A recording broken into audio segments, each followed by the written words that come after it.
Olá, muito bom dia. Salve, salve, meus queridos ouvintes aqui deste... A nossa revista radiofônica que traz informação, prestação de serviço, entretenimento, tudo isso no papo dessa quinta, dia 25 de outubro de 2018. Bora pra frente? Vamos nessa, mais um dia começando.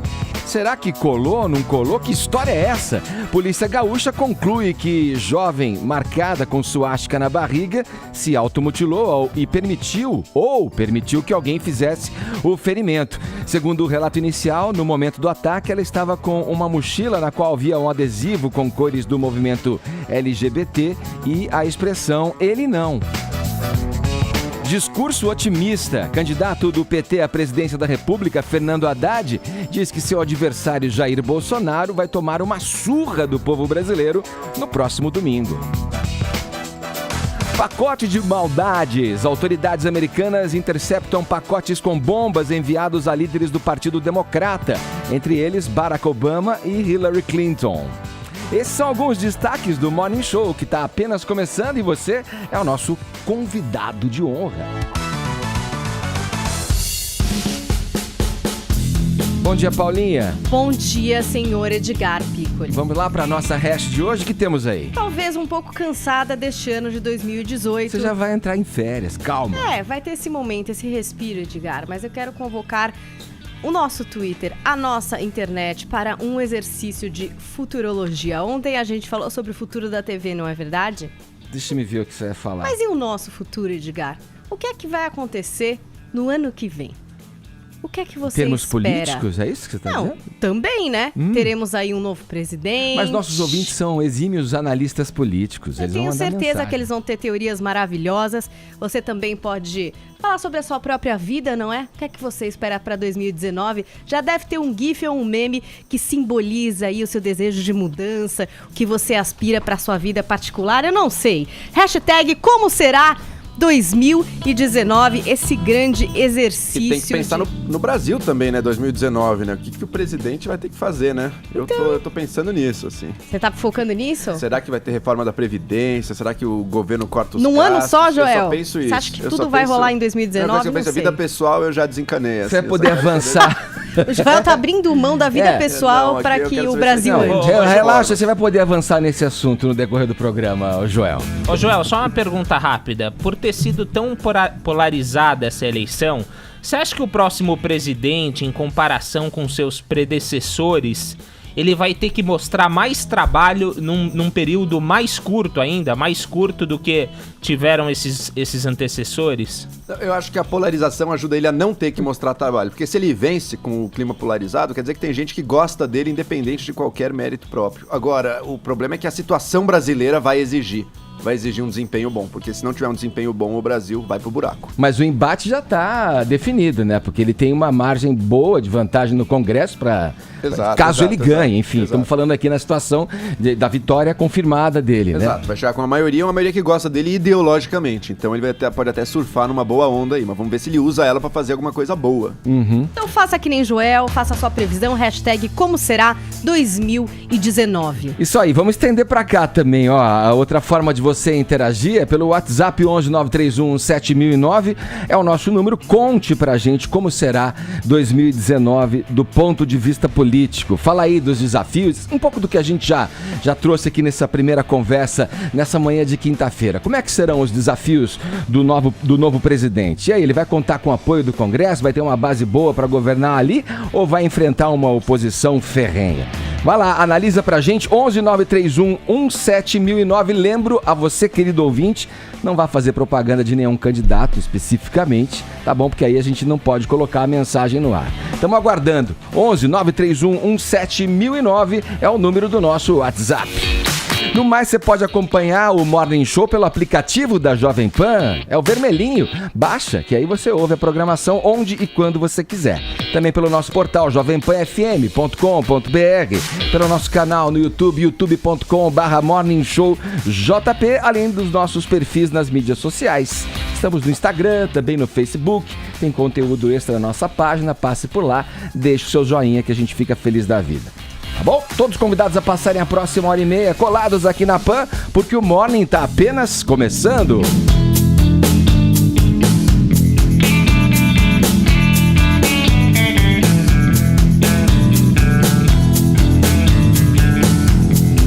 Fala, Vini. Tudo bem, Edgar? Beleza, garoto? Vamos lá.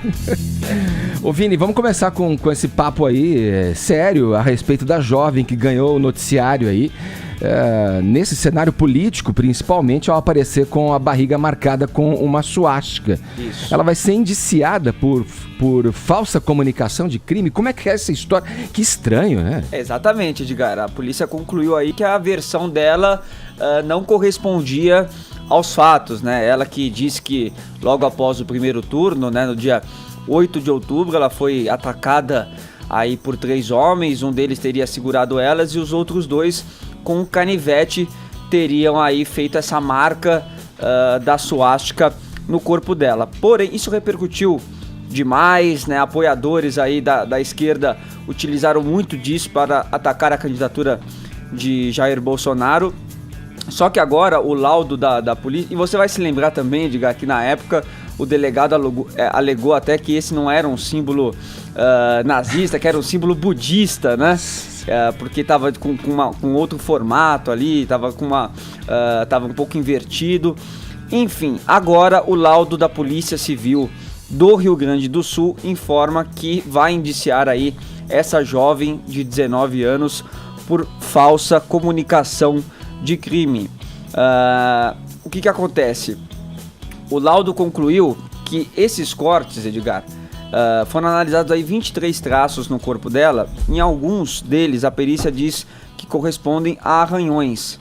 E também são constatados cortes superficiais, de pequena profundidade, traços feitos de uma forma muito cuidadosa e em até uma região do corpo de fácil acesso da própria vítima. E que também, esses traços aí, não mostram que a vítima apresentou resistência em um possível ataque, né?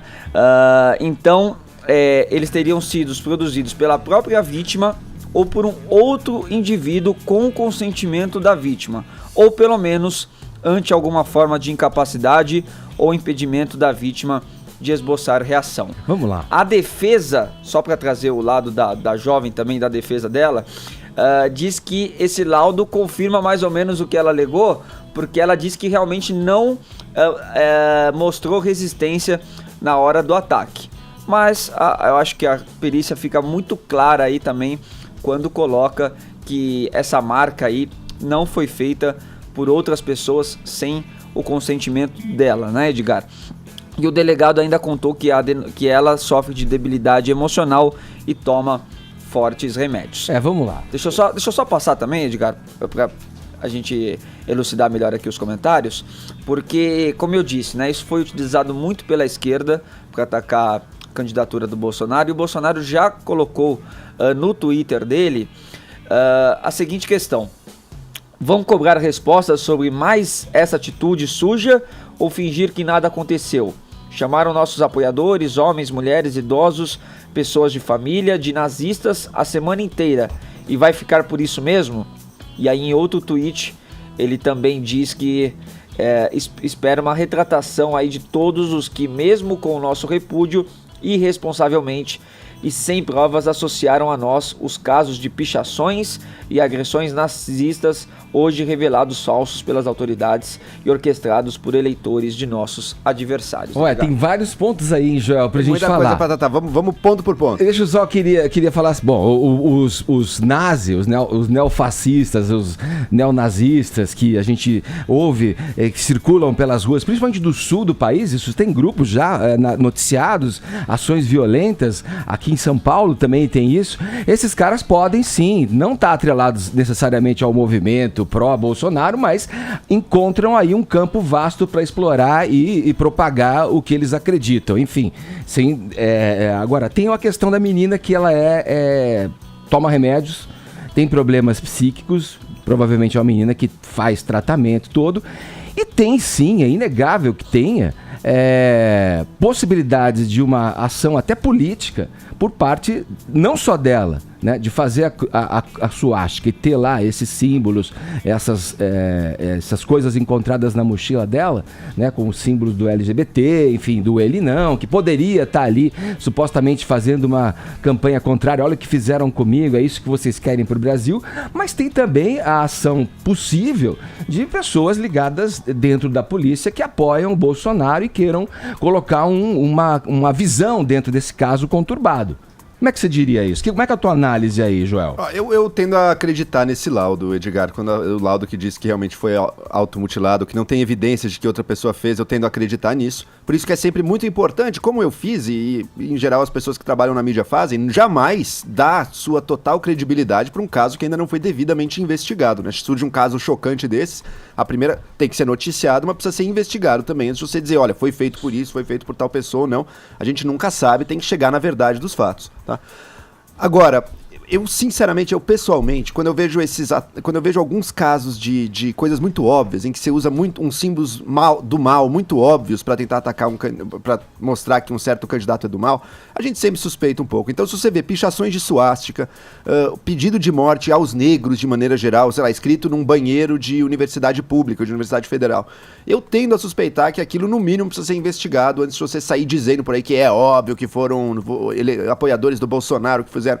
Tem que ver, porque muitas vezes é parte de uma pessoa que realmente quer fazer campanha contrária, sabe? Quer atribuir isso ao Bolsonaro, aos seguidores dele, uma pessoa de esquerda quer atribuir isso aos outros justamente para levantar aí uma campanha contra. Agora, é óbvio, um ato como esse, quando é revelada a verdade dele, ele acaba sendo muito desmoralizante para a própria esquerda, muito desmoralizante para o próprio lado que está enfrentando o Bolsonaro, tá?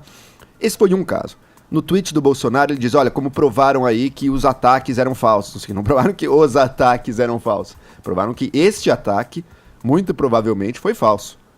E a gente está tendo relatos de milhares de casos. Eu conheço pessoas conhecidas, eu não tive nada, mas pessoas conhecidas minhas, em que eu confio plenamente, já me relataram casos, sim, em que sofreram violência ou pelo menos agressão verbal nas ruas, com uma fala de, olha, ano que vem, um conhecido homossexual, ano que vem isso não sai na rua, não sei o quê. Fazendo referência à eleição do Bolsonaro, então eu acredito sim que haja ataques reais acontecendo.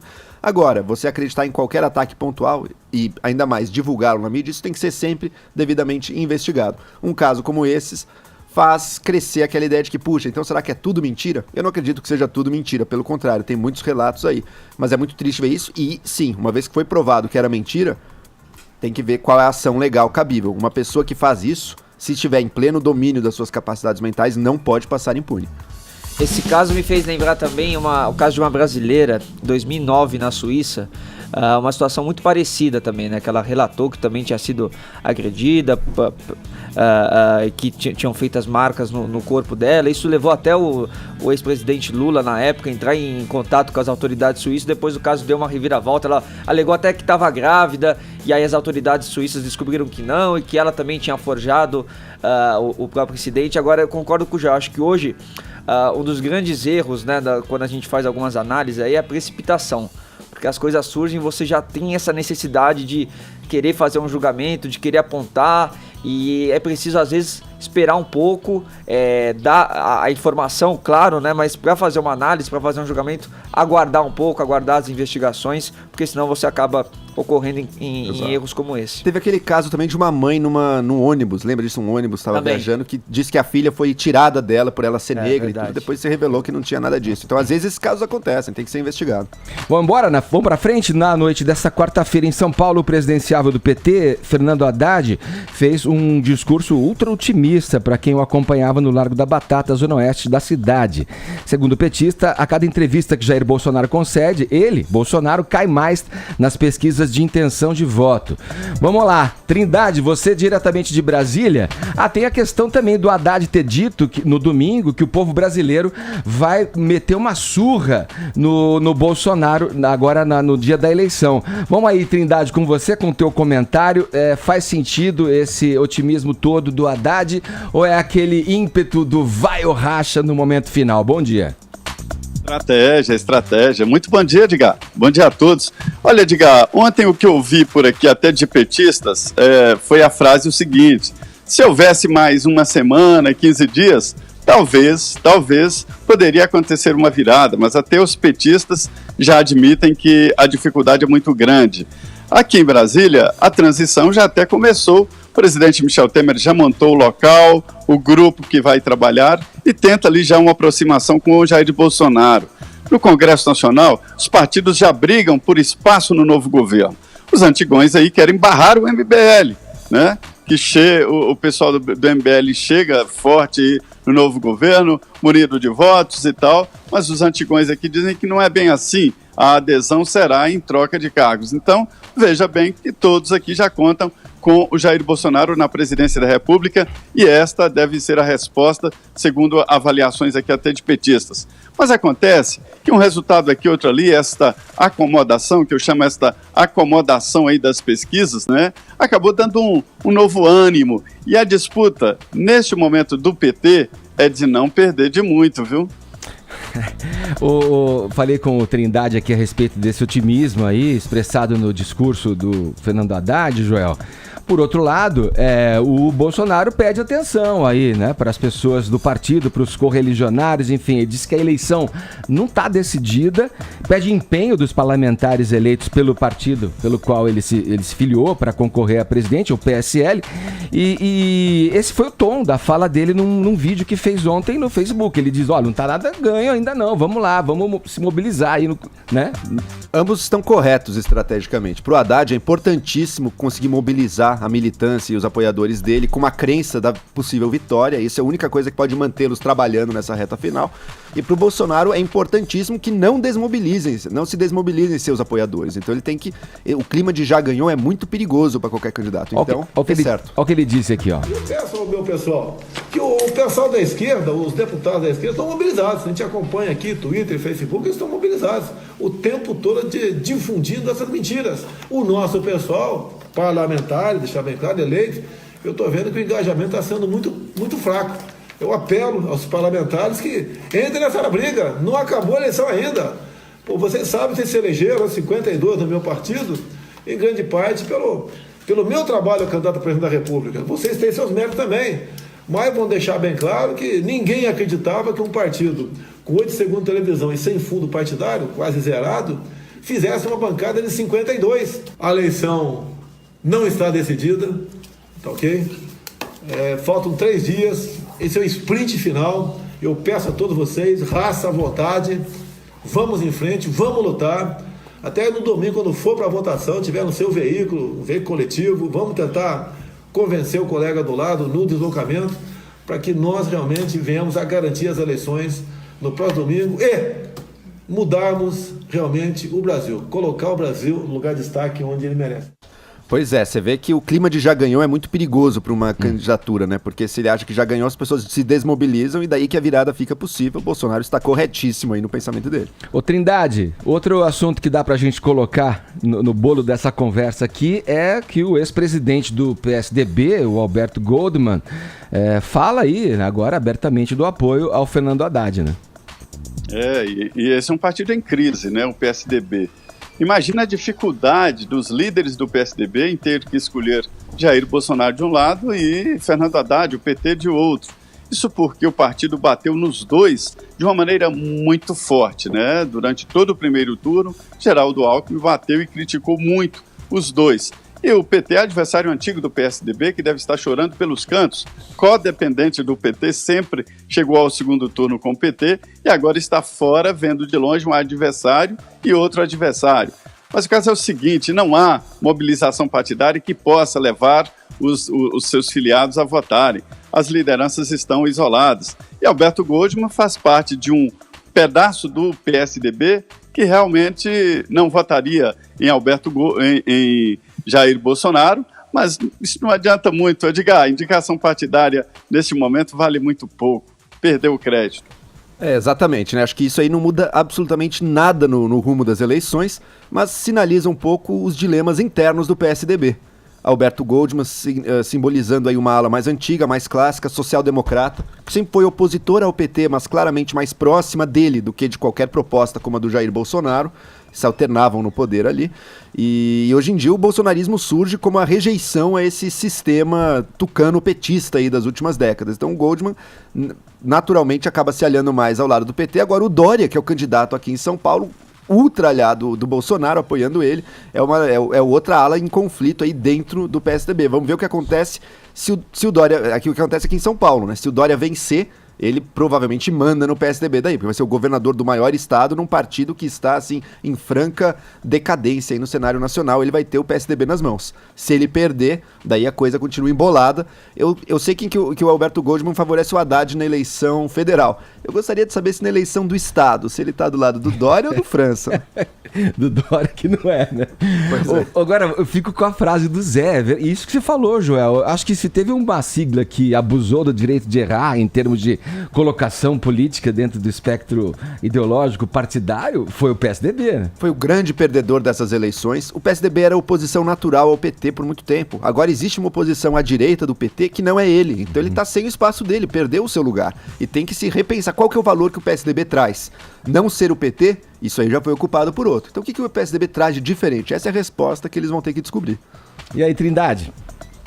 Olha, Edgar, tudo será diferente. Ontem eu conversava com a senadora Ana Amélia, fazendo uma análise, né? Ela é jornalista antiga, sempre fez política e teve um mandato de senadora, 8 anos, né? E ela dizendo que tudo é diferente. A eleição foi diferente, a campanha foi totalmente diferente, e agora, a partir de agora, já se começa a pensar na base. O político, ele almoça pensando na janta e no café da manhã do outro dia, né? Então já estão todos aqui pensando como será a base. Então aí é que mora a nova diferença de como formar esse grupo de apoio do próximo presidente da República e como andarão os partidos a partir de agora. Vai mudar tudo. Agora, Zé, deixa eu te fazer uma provocação pra gente finalizar. Eu vi esse teu comentário no Jornal da Manhã, aqui da casa, e você usou a expressão junto a essa posição que você colocou agora, toma lá da cá. Ora, a base partidária está sendo formada, não necessariamente nos moldes do velho toma lá da cá, que a gente está acostumado, embora seja ingênuo pensar que algo possa mudar tão rapidamente na política brasileira e não com a reforma tão esperada e efetiva na política. Agora, nesse sistema de presidencialismo, de coalizão, crítico ou não a esse sistema, a gente há de admitir que os partidos vão se organizando e essa base, ela é muito visada no sentido de você conseguir o mínimo de governabilidade, né? E olha, diga, são pessoas que tiveram votos, né?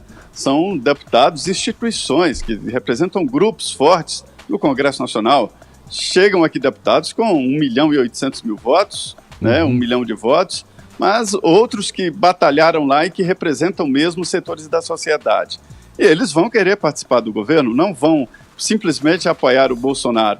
O que me assusta aqui é que a tendência ali dos antigos é manter o Rodrigo Maia, presidente da Câmara, né? E o Renan Calheiros, a todo vapor, negociando para ser o presidente do Senado Federal. Então, Alice, e aí que eu disse, né? Se o Rodrigo Maia ficar presidente da Câmara e Renan Calheiros presidente do Senado, vai dar aquela impressão do cara que trocou de roupa e não tomou banho, né? Falou, Trindade. Obrigado pelas suas palavras, pela sua análise. Bom trabalho para você em Brasília. É isso, obrigado. Bom dia. Agora, 10h24, horário de Brasília. Figuraça. Vem aproveitar. Vamos pro Rio de Janeiro, de volta aqui ao Morning Show. A gente segue pra cidade maravilhosa saber por que o filho do ex-juiz Wilson Witzel, candidato ao governo fluminense, afirmou que se sentiu usado pelo pai durante a campanha eleitoral. Bom dia, Rodrigo Viga. Apareceu a Margarida, olê lá. Sabia que você saudade. Você tava com saudades, né? Lógico. Sabia que você ia fazer uma gracinha. Por onde estavas? Por onde andavas? Tá tudo bem com você? Tava dando um rolezinho, tá ótimo, tô tudo bem, recarregado. Maravilha. O duro é voltar, né? Não, tá bom, eu gosto do que eu faço. Tá certo. Ô, bonitão, deixa eu te dizer o seguinte. Fala, garoto. Tirou a barba, tá todo empacotadinho, tá bonitão mesmo. Ô, meu cara Edgar, você fica incomodado com elogios assim? Não, só acho que os ouvintes querem saber o que você tem a dizer. Ô Edgar, a história é a seguinte, o Witzel tem 4 filhos, certo? O candidato ao governo do estado do Rio de Janeiro, que vem liderando as pesquisas. É isso aí, ó. Wilson Witzel, que tá aparecendo na tela. Só que eu chamo de Wilson Witzel, mas ele tem um filho, né, que agora é filho, que é trans, certo? Nasceu menina mas agora é menino. Eric Witzel, de 24 anos de idade. E antes da campanha, os dois se encontraram, se reuniram, depois de uma longa e tenebrosa distância, e o menino, o Eric, pediu para o pai para não usar essa questão dele, pessoal, de ter nascido menino e ter virado homem, ser trans, ser utilizado na campanha. Porém, contudo, entretanto, todavia, como diz a norma culta da língua, o Wilson Witzel, para tentar fazer um bonito com o eleitorado, dizer que não tem nada contra a diferença de gênero, acabou usando essa questão pessoal e particular, apesar do filho ter pedido para isso não ser utilizado. Então ele sentiu que a sua privacidade foi invadida e que o pai está fazendo política, está fazendo palanque com a sua condição, com a sua opção, com a sua escolha. Por essas e outras, inclusive, os dois não se falam há muito tempo, nem mesmo pelas redes sociais, nem mesmo pelo WhatsApp, e o filho já disse que não vota no pai, meu caro Edgar. Bom, tá evidente a divergência política dentro de casa, né? E o filho dizendo que o... O que você acha, Joel? Bom, se o pai, na vida... O filho deve ter ali um material que justifique essa posição por ter vivido como filho, né? E na condição que ele escolheu pra ele, com um pai possivelmente, sei lá, conservador, enfim, com um perfil mais conservador. É uma história aí, né? Eu entendo perfeitamente que ele não queira ser exposto também como um objeto da campanha. Além ali, do né? que, Além de expor a vida dele ali, que talvez ele não tenha nenhum interesse de tornar pública aí. O Witzel usou de forma muito intensa isso aí, Viga? Não muito intensa, mas ele quebrou o protocolo, o acordo que tinha feito com o próprio filho. Olha que os dois se distanciaram desde que, segundo palavras do Eric Witzel, né? Desde que ele passou a assumir essa nova sexualidade, essa nova condição. O fato, amigos ouvintes, internautas desse Morning Show da Jovem Pan, que às vezes um detalhe faz a diferença, ainda mais agora na reta final da corrida para o governo do estado do Rio de Janeiro. E o Eric Witzel, ele disse que foi vítima de chacota, de bullying no trabalho, e por isso acabou se afastando de onde trabalhava, um hotel 5 estrelas, como cozinheiro aqui no Rio de Janeiro, um dos mais renomados da cidade, viu? Falou, Viga, obrigado pelas informações, bom trabalho pra você, um abração. Valeu, Imberbe, nadegazinhas de neném. Grande abraço, viu? Valeu, Viga. Vamos lá, o presidente da Apple, Tim Cook, atraiu os holofotes da imprensa nessa quarta-feira ao se pronunciar sobre dois assuntos, um pessoal e o outro profissional, né, Paulinha? O que ele disse? Vamos começar pelo profissional, Edgar. Então, não é novidade que o CEO da Apple, Tim Cook, critica essa questão da privacidade de dados dos seus, não são concorrentes indiretos, digamos assim. Então aponta lá o dedo para o Facebook, aponta o dedo para o Google, para dizer que os serviços que eles prestam podem ser comparados à vigilância e que usam esses dados para enriquecer. Então ele falou aí algumas frases como, por exemplo, se é vigilância, esses conjuntos de dados servem apenas para enriquecer as empresas que os coletam. Isso deveria nos incomodar. Ele está falando de privacidade de dados e estava falando ali numa conferência que acontece em Bruxelas, e aí ele também fez referência ao que aconteceu na União Europeia, onde hoje a gente tem um conjunto de leis, que é o Regulamento Geral sobre a Proteção de Dados, exatamente para proteger a privacidade dos usuários da internet. Ainda não é uma prática aplicada em outros países, isso, por exemplo, não acontece nos Estados Unidos, e até o Tim Cook fez ali um pronunciamento no sentido de que, olha, isso tem que acontecer nos Estados Unidos, a gente precisa ter normas mais determinadas, né, por lei, para que se proteja esses dados e tal. E aí fez aquele discurso que é um discurso bem típico da Apple, que sempre quer se posicionar como uma empresa, digamos assim, muito legal. Então ele diz, nós da Apple acreditamos que a privacidade é um direito humano fundamental, mas também reconhecemos que nem todos pensam assim. O desejo de colocar os lucros acima da privacidade não é novidade. Também não é novidade para eles, né? A Apple, por exemplo, recebe do Google 9 bilhões de dólares por ano para ser o Google ali um mecanismo oficial de busca do iPhone, dos dispositivos da Apple. Então, digamos que a empresa, de certa forma, também compactua aí com esse mapeamento de coleta de dados. Eles mesmos têm dificuldade em manter a privacidade dos dados, por exemplo, que estão na nuvem. Quantas vezes a gente não ouviu falar aqui de vazamento de dados da nuvem da Apple? Já aconteceu. Então, é uma questão que realmente é sensível e delicada. A Apple sempre tenta se colocar aí nesse lugar de ser tão legal, de que está tão preocupada com a privacidade, né, dos usuários, mas digamos que todo mundo aí da área de tecnologia tem telhado de vidro. E aí ele também deu uma entrevista para a Christiane Amanpour, da CNN, falando mais uma vez sobre ser gay. Ele, em 2014, assumiu publicamente ser gay. Foi uma coisa que ele contou nessa entrevista, que ele decidiu por receber muitas mensagens na internet, cartas de pessoas que diziam que eram discriminadas, sofriam violência por sua orientação sexual, e aí ele sentiu essa importância de vir a público e se colocar como um CEO de uma importante empresa e gay. Desde então, vários outros, digamos assim, desse grupinho seleto dos ricos do Vale do Silício também se assumiram. Então, o Peter Thiel, que teve até que no Brasil há pouco tempo, participou aí de um evento aqui da própria Rádio Jovem Pan. Ele é um dos presidentes fundadores do PayPal. O Peter Avine, que é do Prezi, tem o cara do Grindr também, tem um dos cofundadores do Facebook, o Chris Hurds. Então são outros aí importantes pilares da indústria da tecnologia que se assumiram.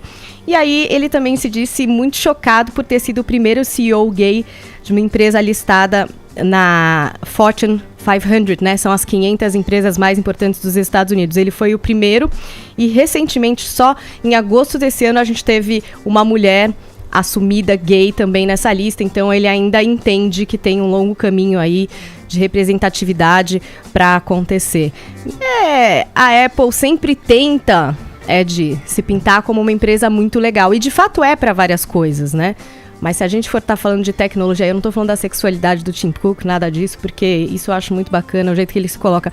Mas nessa questão da privacidade de dados, é uma guerra onde, por enquanto, não tem só santo. O usuário acaba perdendo, entendeu? As empresas, no fim, sempre ganham alguma coisa com isso. Vamos lá, agora 10h41, horário de Brasília. Jovem Pan Morning Show. Jovem Pan Morning Show.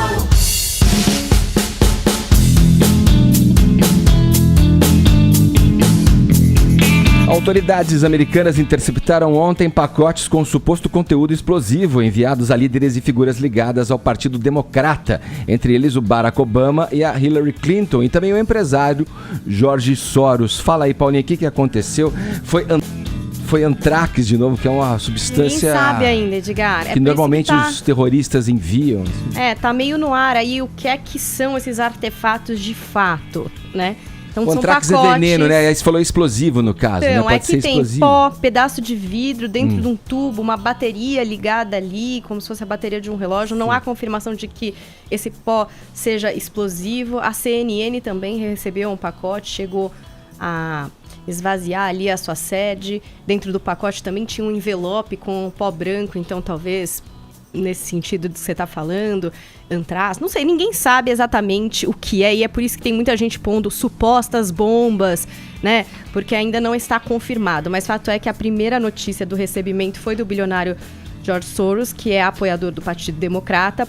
Aí, na terça, teve outro pacote interceptado pelo serviço secreto na casa do ex-presidente Bill Clinton e da Hillary Clinton. Depois a gente teve outro pacote interceptado no escritório do ex-presidente Barack Obama, outro endereçado a Eric Holder, que foi secretário do governo Obama, secretário de Justiça. Depois, 2 artefatos enviados para a democrata Maxine Waters, um interceptado na triagem do Congresso e outro numa unidade postal em Los Angeles. A CNN, como eu disse para vocês, também recebeu o seu pacote.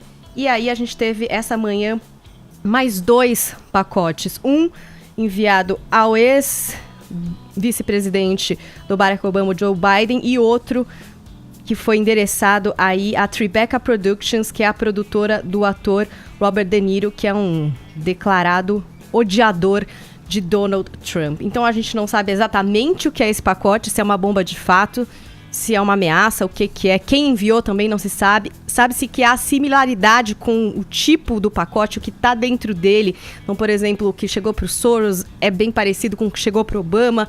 Pode ser da mesma pessoa, então é isso que se imagina. E aí a gente teve aí algumas reações, né? Então, por exemplo, o Jeff Zucker, que é o presidente mundial da rede de televisão americana CNN, falou diretamente responsabilizando o Trump pelo tipo de discurso que ele tem, né, de ataque. Ele que chama a CNN de mídia fake news. Então, o Zucker falou assim, falta total e completa compreensão da Casa Branca sobre a gravidade de seus continuados ataques contra a imprensa. O presidente, especialmente a secretária de imprensa da Casa Branca, deveriam entender que suas palavras têm importância. Até agora, eles não demonstraram compreensão disso. E aí, a gente teve também o Donald Trump dizendo, claro que isso tem que ser averiguado, que tem que se responsabilizar do envio, descobrir quem é que foi, mas hoje ele foi ao Twitter e também meio que contra-atacou essa colocada da CNN. Ele disse assim, uma parte muito grande da raiva que vemos hoje em nossa sociedade é causada pelo relato propositalmente falso e impreciso da mídia mainstream, que me refiro como fake news. Ficou tão ruim e detestável que está além da descrição. Mainstream media deve limpar seus atos rápido. Então agora também essa troca de farpas, responsabilizando ou não o que é que gerou o envio disso, apesar de ninguém saber se é uma bomba e também ninguém saber quem enviou, se é a mesma pessoa. Uma grande confusão, né, Edgar? Fala, Joel. E aí, o que você acha? Pelo que os especialistas estão vendo aqui, são modelos até que funcionais de bomba, sim, mas muito amadoras, assim, sabe? Que provavelmente não dariam certo. E o próprio pacote tem todas as marcas, assim, cheio de selos, de fita enrolada, então já parecem pacotes suspeitos mesmo. Então a conclusão é que quem fez isso aí é alguém muito amador, sem nenhum conhecimento. O fato do George Soros ter recebido um e o primeiro que veio à tona, aliás, podem vir outros aí, então não se sabe ainda se já acabou, mas o fato do George Soros ter recebido, o George Soros ele ocupa um lugar muito importante na paranoia da extrema-direita hoje em dia. Ele é o mestre da conspiração globalista, assim, ele é o grande doador que financia causas imorais e comunistas pelo mundo inteiro. Então, os recipientes dos pacotes dão a entender, então, uma mente aí de extrema-direita bastante paranoica enviando as bombas. Agora, a gente acabou de ver um caso no Brasil em que uma pessoa tentava também de uma forma muito óbvia, a gente comentou aqui na menina da suástica, né, que tentava de uma forma muito óbvia acusar aí a direita. É impossível que o mesmo esteja se dando nos Estados Unidos? Não é impossível. Pode ser alguém, um cara de esquerda, um democrata radicalizado aí, que queira tanto culpar o Trump e a direita, que ele tenha mandado essas bombas justamente para criar esse efeito aí, de dizer, olha, como a direita tá mandando ódio por aí. Não sabemos ainda, tem que descobrir de onde veio isso. Mas é triste ver que assim que o fenômeno acontece, antes de ter qualquer conclusão sobre quem fez, já tem essa briga política acontecendo, né? Uns acusando, o Trump, a culpa é do Trump, a culpa é do Trump. E o Trump de volta, que eu acho que até o papel mais inglório aí, porque os Estados Unidos é um país em que o governo sempre soube respeitar a mídia, e o Trump aí fazendo uma verdadeira guerra de narrativa contra a própria mídia. E o exemplo, uma briga política. Só o exemplo da nossa campanha, tem muitos casos desses aí, que vão desde o que a gente comentou também do vídeo pornográfico com o João Dória, as informações inverídicas, quer dizer, é uma guerra que se estabelece e não se mede armas para atacar o inimigo, né? E não o adversário, porque na visão dessas pessoas, o oponente político é um inimigo. São inimigos. Ou é um cara que queria talvez realmente matar essas pessoas da esquerda americana. E falamos de esquerda aí, mas são democratas. Não é uma esquerda nada próximo da nossa ideia de esquerda radical aqui. Ou alguém tentando realmente matá-los de uma maneira muito incompetente, ou alguém de uma maneira também bastante incompetente tentando incriminar a direita. Então... E é importante, você até falou, a gente está vivendo período eleitoral aqui e lá também, porque agora acontecem as eleições legislativas de meio de mandato, agora em 6 de novembro. Então também tem uma pontuação aí, quer dizer, tá às vésperas de acontecer um pleito, as pessoas estão indo lá para votar. É verdade. E vale pontuar finalmente aqui uma coisa. O presidente dos Estados Unidos, ele ocupa a posição de maior poder do mundo, né? Então, dentro da sociedade, ele tem o dever, ele tem a responsabilidade cívica de se manter acima das meras brigas políticas. Ele tem que estar um pouco acima disso. E o Trump, infelizmente, não tem estado acima disso. Ele compra brigas aí com a mídia ou com opositores de uma forma a rebaixar muito o cargo dele e de piorar o respeito institucional que vigora ali dentro do país. Agora, a gente já volta, tá? Agora 10 horas e 54 minutos, horário de Brasília. Brasília, você pode nos acompanhar em jovempanfm.com.br. Acompanhe em imagens o Morning Show pelo nosso canal no YouTube também, youtube.com/Morning Show JP. Já temos mais de 290 mil inscritos no nosso canal, mas ainda falta a tua inscrição e clica lá na sinetinha para ser informado quando a gente entra no ar com o streaming do Morning. Beleza? 10h55, horário de Brasília. Jovem Pan Morning Show.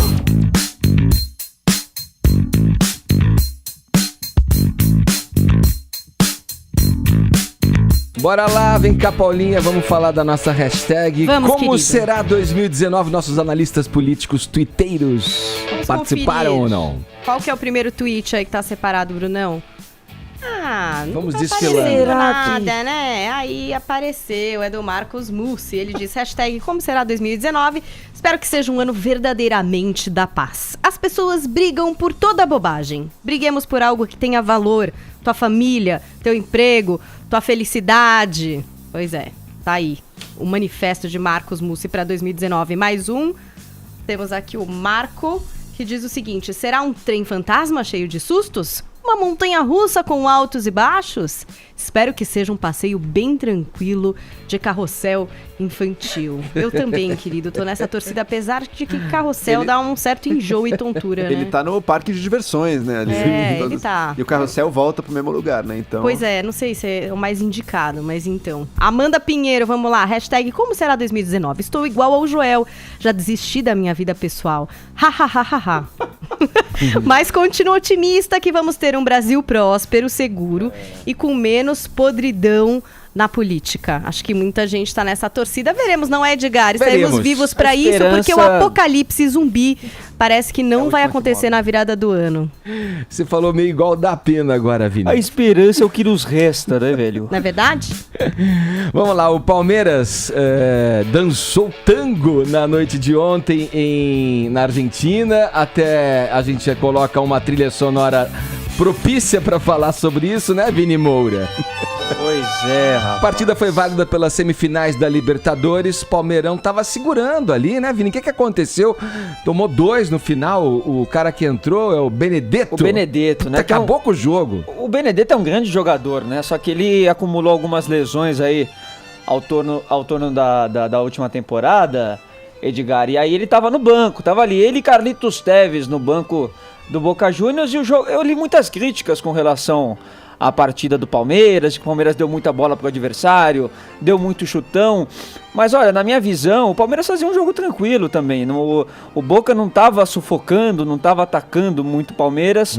Havia sim uma deficiência do time comandado ali pelo Luiz Felipe Scolari em fazer uma aproximação melhor do meio campo para o ataque. O Moisés estava bem apagado, o Dudu não conseguiu realizar suas jogadas, o Borja, a bola não chegava para ele, então o Palmeiras pecou realmente nesse sentido, mas fazia um jogo tranquilo até a hora que entrou o tal do Benedetto, mas seja o Benedetto, hein, Edgar, que entrou e O fez... segundo gol foi um golaço. Fez 2 né? gols, o primeiro gol de cabeça e o segundo gol ele dá aquele drible de futsal, Demais. né, no Luan, e um chute forte lá no canto do gol do goleiro Everton, e o Boca acabou vencendo o Palmeiras. Olha só como que é a vida, né, Edgar? O Palmeiras na fase de grupos tinha o Boca Juniors pela frente, venceu o Boca na La Bombonera e teve a chance de eliminar o Boca se tivesse perdido um jogo, o jogo final da fase de grupo. Só que o Palmeiras acabou ganhando, classificou o Boca Juniors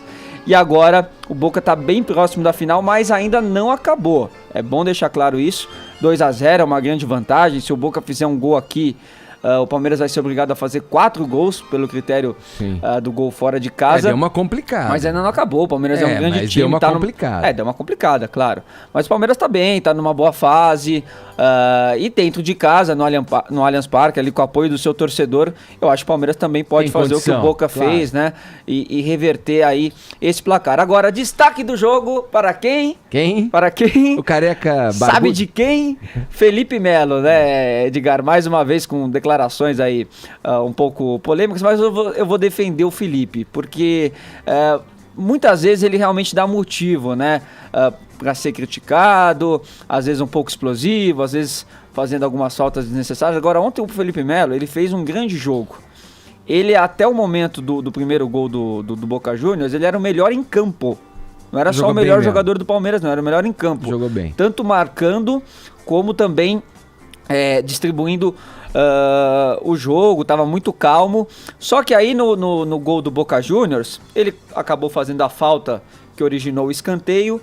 E também no escanteio ele que estava marcando o Benedetto. Apesar que o Benedetto vem de trás. Então a falha ali não é só do Felipe Melo, é uma falha de marcação do Palmeiras. E aí ele também ficou incomodado que a Fox Sports pelo Twitter acabou fazendo uma crítica a ele, induziu o torcedor palmeirense a dizer que ele que foi o culpado ali pelo gol do Boca Juniors. E na saída de campo ele enquadrou o repórter do Fox Sports e disse o seguinte: Oi, Felipe, você quer falar? Por favor. Felipe, o que aconteceu? Explica pra gente. Na rede social você não pode querer induzir a torcida do Palmeiras que eu errei numa jogada ou outra. Não, vocês têm que ser um pouco menos imparcial. Você tá entendendo? Menos imparcial. Colocar no Twitter situações, colocando que eu errei, eu deixei de errar. Quando eu erro, eu mesmo assumo meu erro. Mas colocar a culpa em mim, não, pô. Sacanagem você.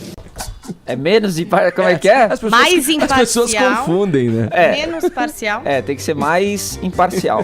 Né? Acho e que menos é isso aí. Segundo ele. Parcial. Segundo ele. Segundo o Eu Felipe só Melo. concluo uma coisa disso, viu? A mídia tá realmente...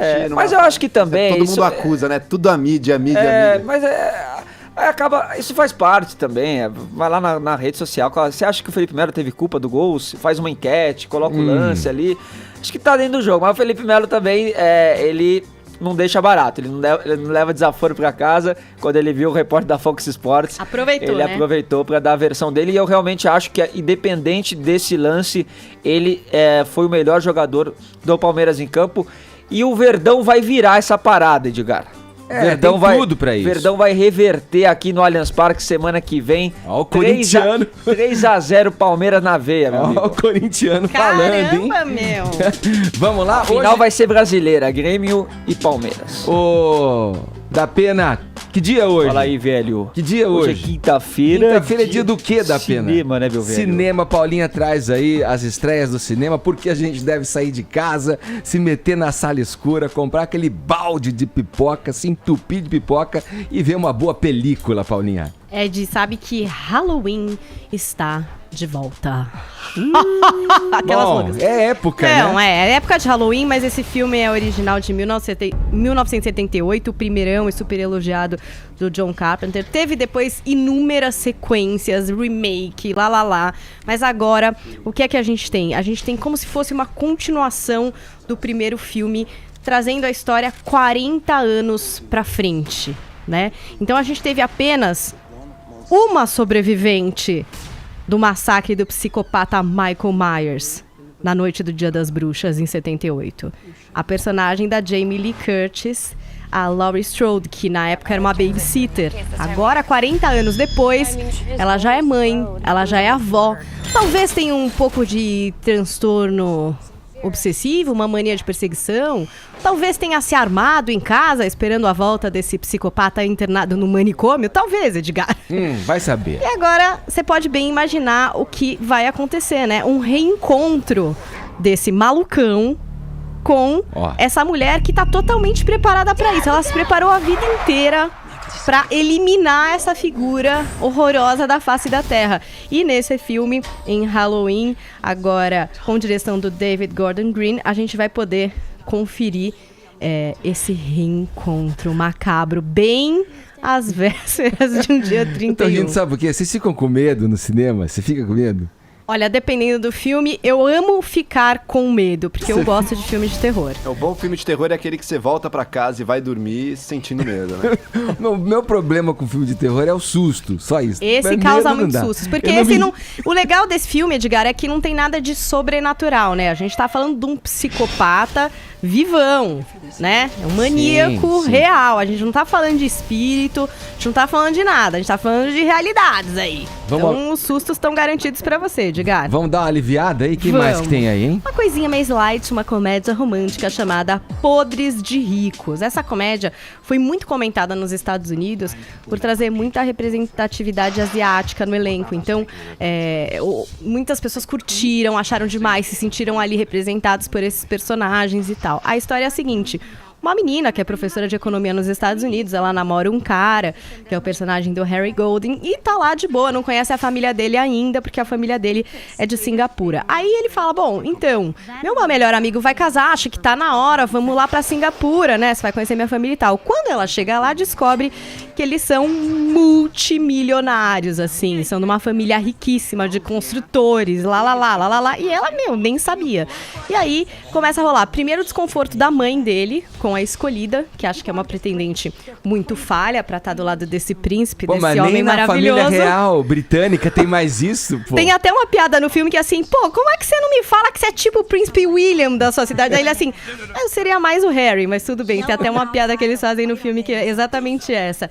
E aí vai ser isso, entendeu? A história dessa menina tendo que se virar nos 30 ali pra manter esse amor, esse grande amor que ela tem pelo cara e ele por ela, e passar por cima dessa sogra que não tá indo com a cara dela, e também das pretendentes, né, Edgar? Que você sabe que quando não chega um homem, Mara, tal, ainda solteiro, nananã, muita gente vai ficar de olho nesse cara, e essa é a comédia romântica Podres de Ricos. E que aí, mais? Pra fechar? Eu falo de Fúria em Alto Mar, que tem um elenco cheio de nomes conhecidos, o Gerard Butler, Billy Bob Thornton, Gary Oldman, o Common, que é rapper, mas que também faz muitos filmes, e uma trama política e também que se passa dentro de submarino, assim, também em campo, uma coisa meio de guerrilha e tal. Então a história é de submarinos, um americano e outro russo, que são atacados em território russo, né?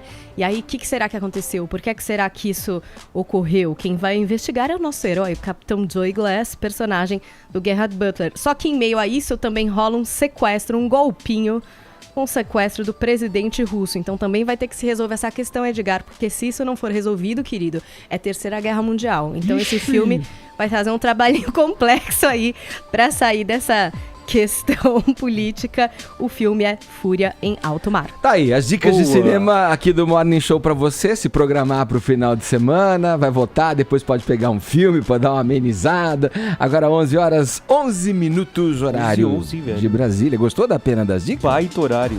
É? A Paulinha é maravilhosa, né? Vou chamar a Paulinha pro meu programa. Da hora certa aí da pena. 11h11, velho. Horário de Brasília. Jovem Pan Morning Show.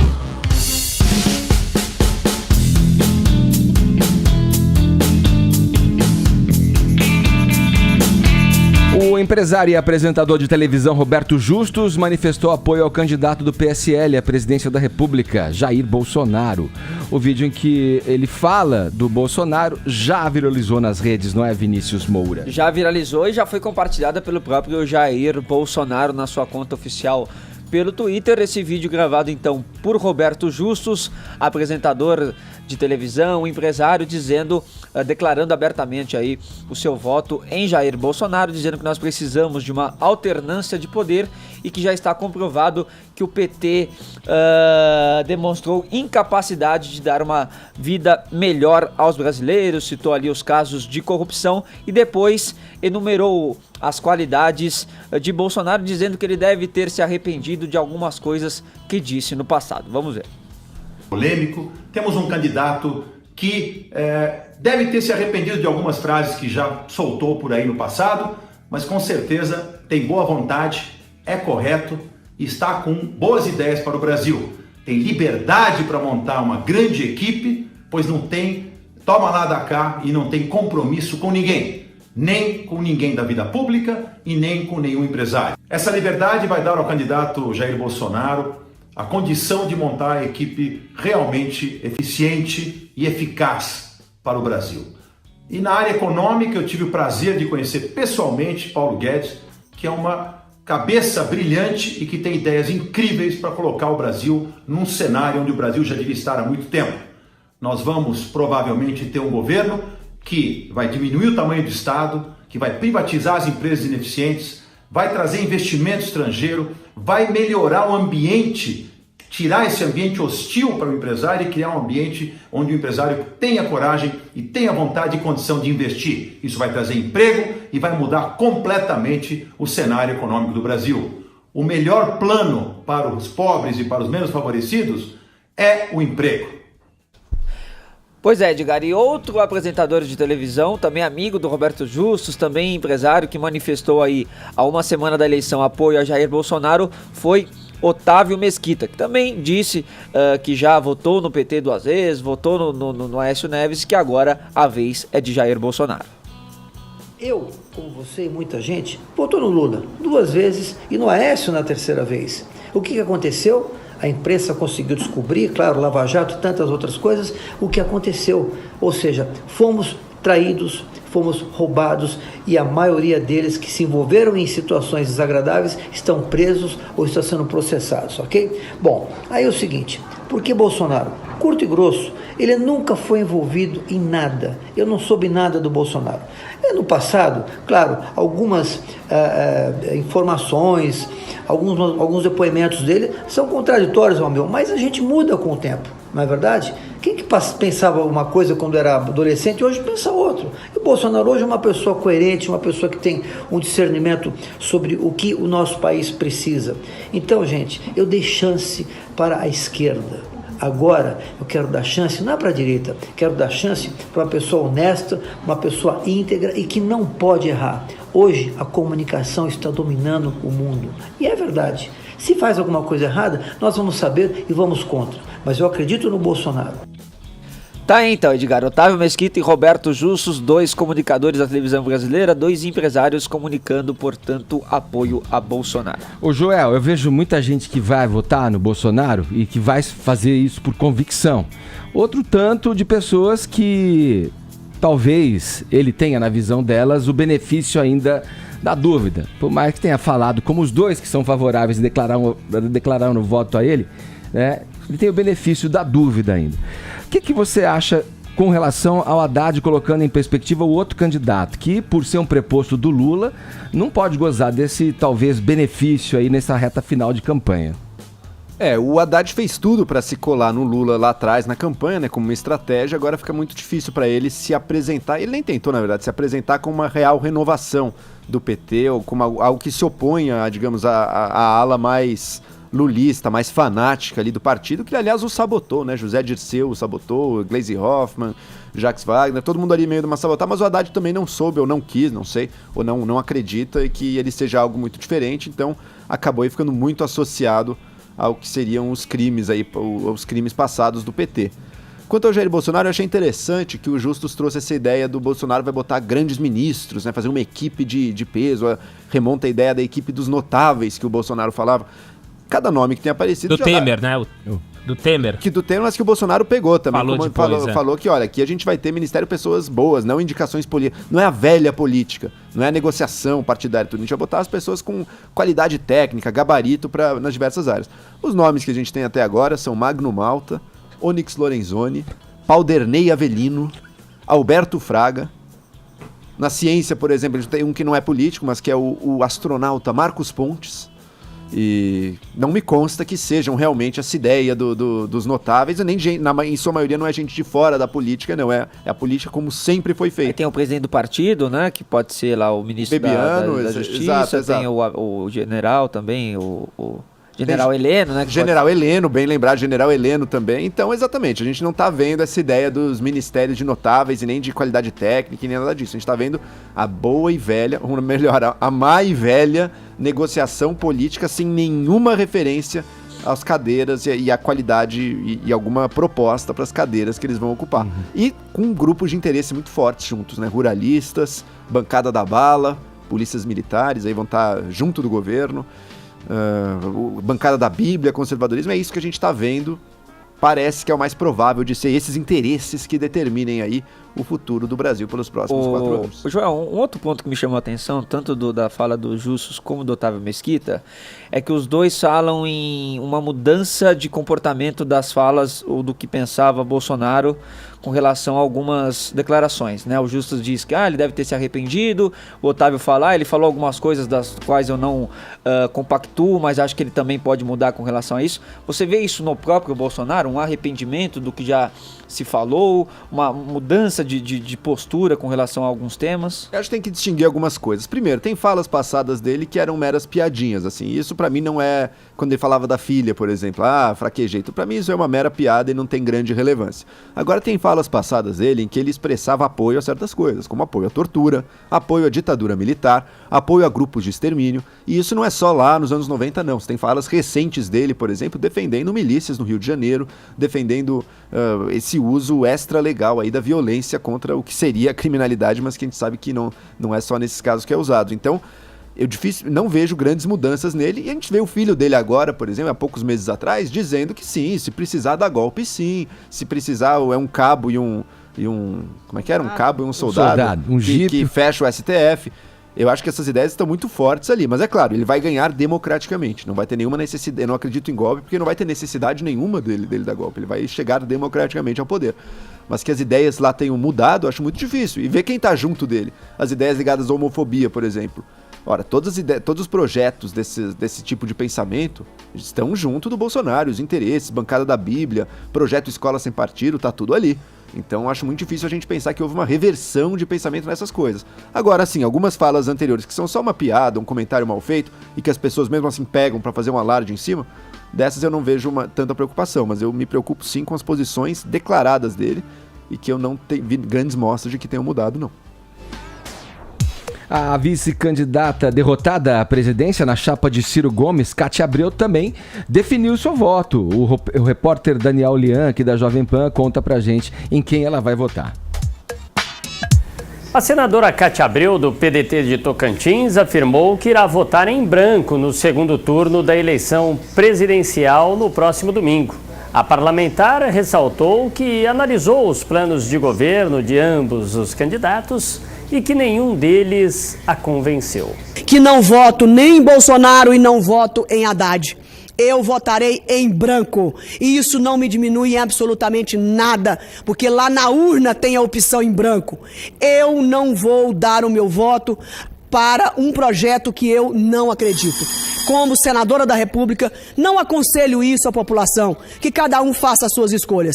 Mas como senadora, que ficará aqui por 4 anos, que tem a obrigação moral e mandatária de fiscalizar o Executivo, se nenhum dos 2 projetos calam no meu coração, eu me dou o direito de ficar neutra, independente, aguerrida na defesa das causas do povo brasileiro.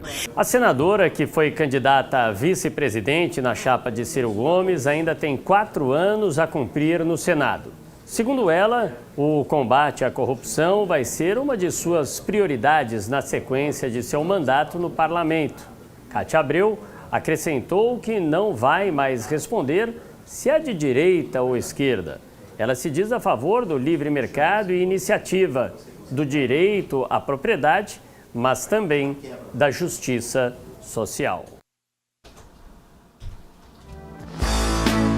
Pois é, né? Joel, deixa eu só te passar, Joel, desculpa de te interromper, mas é que a gente viu a fala aí, a situação do Haddad é uma situação difícil nessa reta final aí. Ele teve um tímido apoio do próprio Ciro Gomes, acabou o primeiro turno, viajou, não teve a adesão do FHC, que em carta falou que não aceitava ser cobrado e pressionado moralmente. Quer dizer, tá todo mundo cansado do PT, e eu vejo que até inclusive dessa estratégia do PT de cobrar e pressionar moralmente quem se reserva o direito, dentro do quadro democrático, de anular o seu voto ou votar em branco, como é o caso da senadora Cátia Abreu. Exato, Edgar. O PT adotou uma postura inacreditável, assim, incompreensível nesse segundo turno, da parte do Haddad, que foi ter achado que, já que ele estava enfrentando o Bolsonaro, que é alguém tão extremo na direita, e que então, naturalmente, todo mundo que não estava na extrema direita viria para ele, e mais, teria a obrigação moral de vir para ele. Só que ele julgou errado, porque as pessoas não veem o PT, hoje em dia não veem o PT como nada próximo de um defensor da democracia, um partido honesto e que busca o melhor do Brasil. A imagem que muita gente, que a maioria das pessoas tem do PT, é de um grupo de criminosos, que mente, que rouba, que é hipócrita livremente para chegar no poder e se manter no poder, só isso. Então, os belos discursos não significam nada para grande parte da população, que olha, isso aqui a gente já sabe, já experimentou, sabemos que é mentira, sabemos que é hipocrisia, uma hipocrisia que o partido usou para se manter no poder e fazer mal ao Brasil. Então o Haddad não ter reconhecido isso era o dever dele. Dever não, mas se ele quisesse ter alguma chance de vencer, seria ele que teria que fazer um movimento para o centro e não esperar que o centro viesse até ele, porque o partido está muito desgastado, tudo aquilo que ele representa, os brasileiros têm uma memória muito ruim, com razão, uma memória muito ruim daquilo, então realmente se revelou um erro aí, ele não tem posição, ele não tem posição para fazer uma chantagem moral com quem quer que seja agora. Então realmente ficou sem o apoio que ganhou foi tímido, foi de última hora, e ninguém acredita que nenhum desses apoios aí possa mudar nada. O Vini levantou uma boa aí. Porque o que surpreende na postura da Cátia Abreu é que ela foi uma das defensoras ferrenhas contra o impeachment de Dilma Rousseff. Tanto que isso fez com que ela fosse expulsa do até então PMDB na época, hoje MDB, e agora ela tá no PDT. Né? Então não sei o que mudou de lá para cá com relação ao PT. De alguma forma surpreendente. Curiosíssimo, né? Alguém que estava acusando o golpe, foi golpe, é Dilma.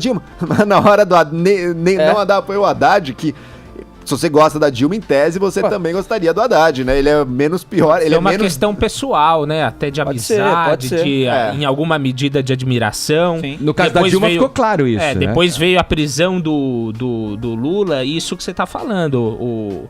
O Haddad veio com o Lula até agora, né? Até os 45 do segundo tempo.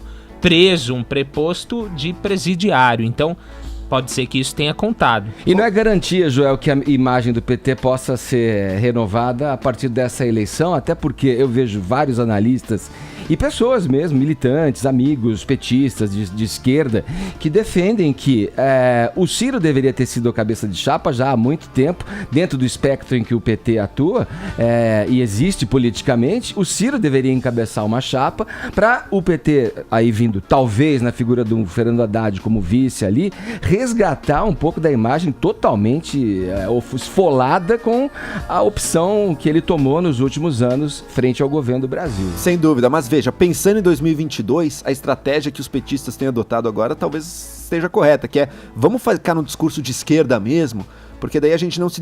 Agora vai perder, agora já perdeu. Então fica no discurso de esquerda mesmo e o PT não sai como um grande derrotado dessas eleições. Ele está com uma grande bancada, ele vai ser o núcleo da oposição ao governo, então ele está cacifado sim para representar a esquerda lá na frente e manter a cabeça na chapa, ou manter a sua posição de liderança aí. Então esse discurso mais de esquerda vindo agora do PT garante a derrota nessa eleição, mas talvez seja o melhor estrategicamente pensando no futuro. Bom, é isso. A gente vai ficando por aqui. O Morning Show volta amanhã na programação da Jovem Pan. Muito obrigado pelo prestígio, pela audiência. Muito bom ter você com a gente todas as manhãs aqui na Pan, viu? Cuidem-se. Vamos lá pro cinema, hein, velho? Você vai em qual? No do terror? Evidente. Do Halloween, né, da Pan? Boa escolha, querido. Meu filho pediu uma máscara de Michael Myers.